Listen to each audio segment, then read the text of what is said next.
27, I've got both the victim and the suspect here on 3rd Street, just 134, be advised, very please. Have you ever wondered what your neighbors hide behind closed doors? I never did, until I saw him. My name is Ethan. I'm 28 and I live in Clinton, Iowa, a small town where everyone knows each other, or thinks they do. This story happened last fall, and I still hear that sound in my dreams, the rustling, as if something is being dragged along the ground, straight to his basement. My neighbor, Mr. Green, was quiet. An old man, over 60, with a gray beard and tired eyes. He lived across the street in an old house with peeling paint. He always waved at me when I passed by, but never said much.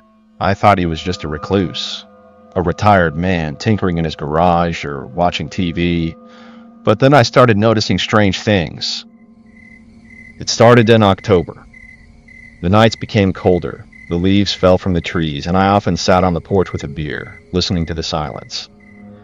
One night, around midnight, I heard a sound. A rustling. A dull rhythmic sound, like someone dragging a heavy bag along the ground. I peeked over the fence. Green stood near his house, in the dark, pulling something toward his backyard. A large bag, tied with rope. He disappeared around the corner where the entrance to his basement was, a wooden hatch in the ground, always locked with a chain. I thought, maybe he's taking out the trash. But why at night?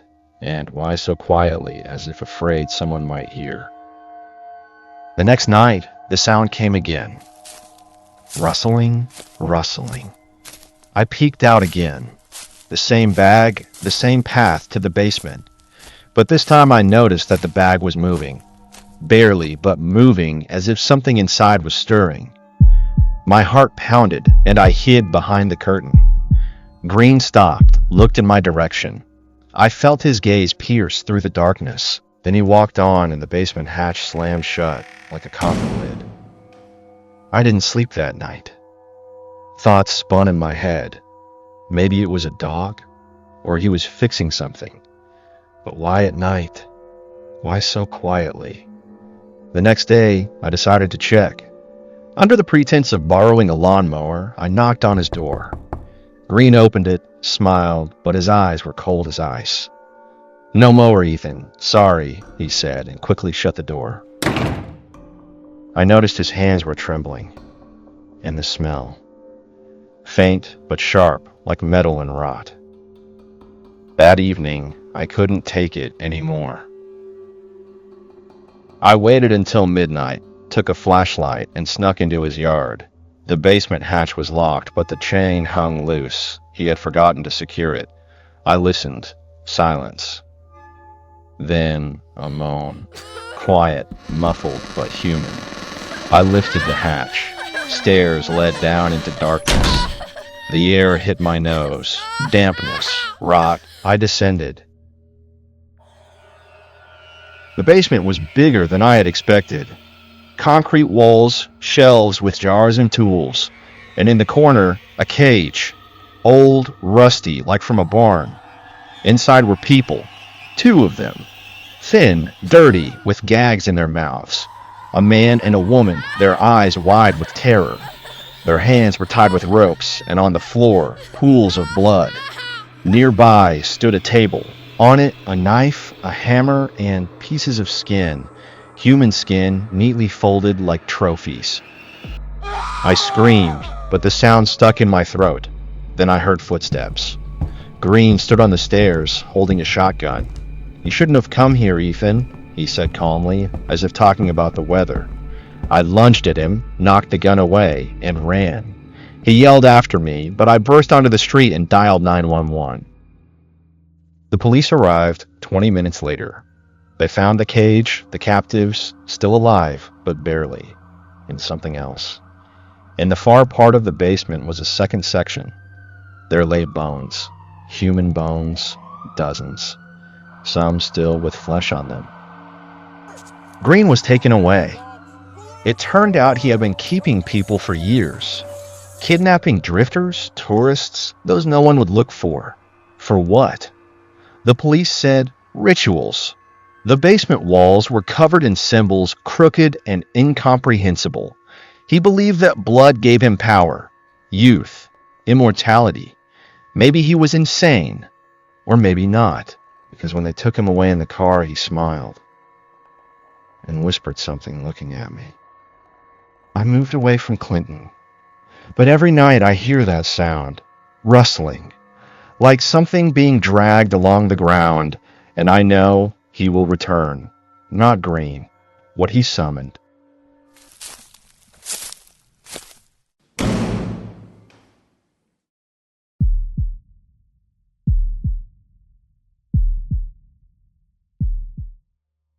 I live with my best friend Aaron. We've been roommates for 2 years, and despite our occasional arguments over dirty dishes and stolen Wi-Fi, we get along fine. Or at least we did, until I found him dead in his room. I didn't even mean to walk in. His door was slightly open, and I just happened to glance inside while passing by. That's when I saw him. Aaron was sprawled across his bed, one leg bent at an awkward angle, his arm dangling off the edge. His face was pale, no, not just pale, gray. His eyes were half open, glassy, unfocused. His lips were cracked and tight, pulled back slightly from his teeth. It looked like he had been dead for hours, maybe even a day.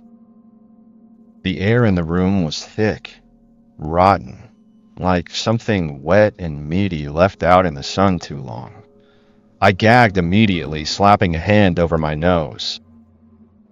My brain stuttered, trying to process what the fuck I was seeing. Aaron's dead. I'm looking at his corpse. And then my phone buzzed in my pocket. I jumped so hard I nearly tripped over my own feet. My hands were shaking as I pulled it out. It was a text from Aaron. Hey man, can you grab some eggs on your way home? I stared at the screen. The room felt like it was closing in around me. Aaron's fucking dead. My eyes flicked back to the bed. His body was still there, still unmoving, still bloated and starting to fucking stink. Another message came in. Aaron, dude? You good? My stomach twisted. My pulse slammed against my skull. This wasn't happening. This couldn't be happening. I forced my legs to move, stumbling backward out of the room. I slammed the door shut behind me, my breath coming in ragged gasps. This isn't real. But the smell. The fucking smell.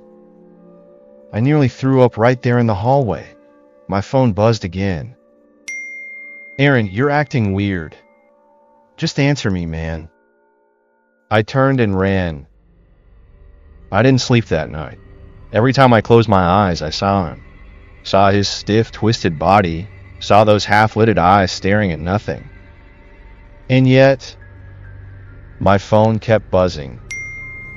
Aaron, why are you ignoring me? Aaron Kamen, man, this isn't funny. If you're mad, just say it. I turned my phone off. I couldn't fucking deal with this. But I could still hear it. A buzzing sound. A notification ping. My phone was off. But the messages kept coming.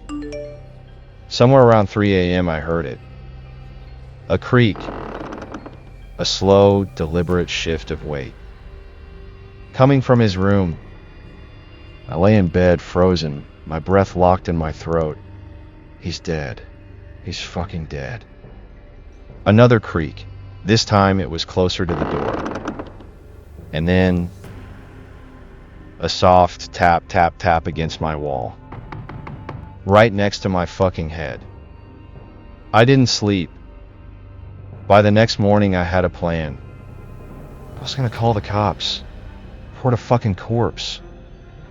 I made coffee, hands still shaking, stomach twisted in knots. The apartment smelled worse now, like the stench had soaked into the walls, into my fucking skin. And then I heard something that nearly made my heart stop. The sound of the shower running I turned the corner slowly, like if I moved too fast, I'd shatter reality itself. The bathroom door was shut. Steam curled out from underneath. And then I heard humming. Aaron! Humming! I took a step forward, pulse pounding in my ears. Aaron? My voice cracked. The humming stopped. For a long, horrible second, there was nothing. Just the sound of the water running. And yeah, I turned. Bolted for the front door. I was halfway out when my phone buzzed in my pocket. I didn't want to look, but I had to look. A text from Aaron. Aaron, where are you going? I stayed at a motel that night. I didn't care how much it cost. I locked the door, put a chair against it, and kept every light on. At 2:47 a.m., my phone buzzed again. I almost didn't check. But something in me, a deep, gnawing dread, forced me to look. Aaron, you can't ignore me forever. I swallowed hard. My fingers trembled over the screen. And then another text came in, this one with an image attachment. I shouldn't have opened it. I know I shouldn't have opened it. But I did. The picture was dark, grainy, like it had been taken in a dimly lit room. But I recognized it immediately. It was my fucking motel room. A photo taken from just outside the window. I turned immediately, my heart seizing in my chest. I threw open the curtains. Nothing. Just darkness, an empty parking lot.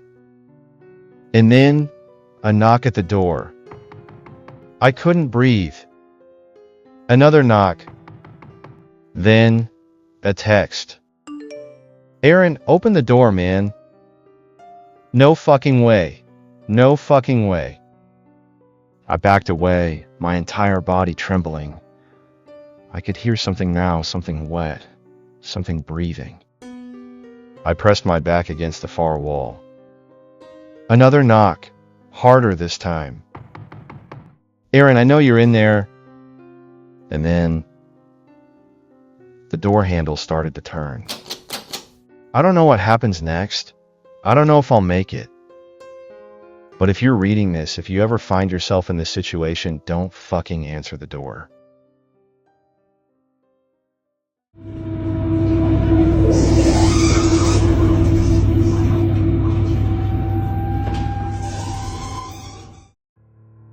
I experienced something that I shouldn't have. It all started terribly. My phone displayed Dana, my best friend's name, for the fourth time. Shit. I cursed under my breath, frantically searching through my closet. Of course, I couldn't find anything decent to wear. She's gonna kill me for sure. After 5 minutes of relentless digging, I grabbed some clothes and changed quickly. Guess what? I wore the shirt inside out at first. Lovely. Murphy's Law had been in action since the morning began. I woke up late despite being a light sleeper. The phone charger wasn't plugged in. I didn't prepare anything beforehand for the stay. Over at Dana's house, you know the drill. I was supposed to be there at 4 p.m., but now it was almost past 5. The fact that she lived quite far didn't help either. Taking a deep breath, I started stuffing the duffel bag with whatever I could get my hands on. When my phone started ringing again, I put it on speaker. You coming on a plane or something? Dana's exasperated tone boomed. I'm sore. Have you even got out? Yeah, well... She sighed. The weather's getting bad. Just come fast, will you? By the time I left, dark clouds were already rolling in, bringing occasional cold gusts of air. I hurriedly called a taxi and jumped in, praying for the rain to come pouring down after I reached. I texted Dana that I was on my way. I got a thumbs up as a response, a sign that she was super mad. I reclined on the seat, staring at the window. Thankfully, there wasn't much traffic, allowing me to reach within 45 minutes. Just as I entered her apartment gate, I heard the pitter-patter of rain. A lucky moment indeed. Dana lived on the 7th floor of a residential apartment building. There was only 1 week left until our semester break was over. We did plan to have a sleepover before, but it never came to fruition. Finally, we agreed on a date after much discussion. I pressed the elevator button. I didn't quite enjoy riding elevators. That claustrophobic sensation, the gentle humming, the slight jerk that you sometimes felt in the pit of your stomach. Oh, the electricity too. Nevertheless, my lazy ass would rather stand for an hour but not climb up the stairs. The machine reached the ground floor with a cheery ding. I went in, suddenly feeling a bit nervous. The 7th floor button lit up, and with a quick thump, the elevator began to ascend. The interior had mirrored walls with a green carpeted floor. The lack of handrails made it a bit risky though. I fixed my hair and waited for the door to open. Instead of stopping at the designated floor, it kept going up. The hell? The display flashed level 9. The apartment only had 8 floors. I frantically pressed the emergency button to no avail. My phone showed no signal at all. My brain couldn't register what was happening. How was this even possible? With shaking hands, I tried to call Dana despite knowing it wouldn't work. Texts were not being sent either. Beads of sweat crept down my forehead. The elevator's speed increased, making a whoosh sound. Everything started to spin. I leaned on the wall and put my hand on it with as much pressure as I could. It felt as though the walls were closing in on me. Hot tears rolled down my face. I noticed that my breath was fogging up. When did it get so chilly? The screen now flashed 50 in ominous, bold red numbers. The lights flickered slightly, threatening to go out any second. I sat on the floor, whimpering. And then it stopped. It occurred with such force that I almost crashed into the door. The elevator stood extremely still, the mechanical whirring being replaced by eerie silence. I was scared to make any sound. I placed my hand on the cold steel, sending shivers down my spine. The door moved. I squealed, backing away from the door. I slowly stood up and stared at the darkness ahead of me. Absolute pitch black. The light in the elevator didn't help much in illuminating the outside. My whole body trembled like a leaf. Should I even step out? God knew what was waiting in the inky blackness. I contemplated turning on the flashlight, but didn't for now. Wiping my face, I took a deep breath and stepped forward carefully. Don't blame me. What else could I have done? The floor underneath my shoes felt rock solid, and weirdly enough, my feet could sense the coldness through the rubber sole. The silence was so overwhelming that I could hear blood rushing through my veins. With sweaty palms, I turned up my phone's brightness and held it up. The place looked like a garage, empty and derelict. The peeling yellow walls were covered with stains that oddly resembled dry blood. I sure as hell hoped that wasn't the case. Strange red markings covered the entirety of the concrete floor, something of a madman's gibberish doodles. The longer I walked, the more the darkness hung like a cloak around me. Why was this damn thing not in? A sound. Low growling. I froze. It came from a corner exactly where my phone's light was shining. It was a human. Well, not quite a human. It was crouched on all fours, shaking back and forth like a pendulum. Blue, thin veins crisscrossed its hands, pulsating. Long, matted hair covered its face. The skin was so white it was almost glowing. Bones were poking out from all angles. I instinctively yelped, almost dropping my phone. That thing raised its head in a flash, gazing at me with opal black eyes. It smiled. Fucking smiled. Too many rows of sharp teeth. No nose. It convulsed violently, producing a loud screeching noise. I noped the hell out of there and started sprinting. The faint outline of the elevator seemed 1,000 miles away, now radiating a crimson aura. I could hear that thing running just behind me, accompanied by a metallic, wet sound, its hot breath tickling my ankles. I didn't want to imagine what would happen to me if it caught me.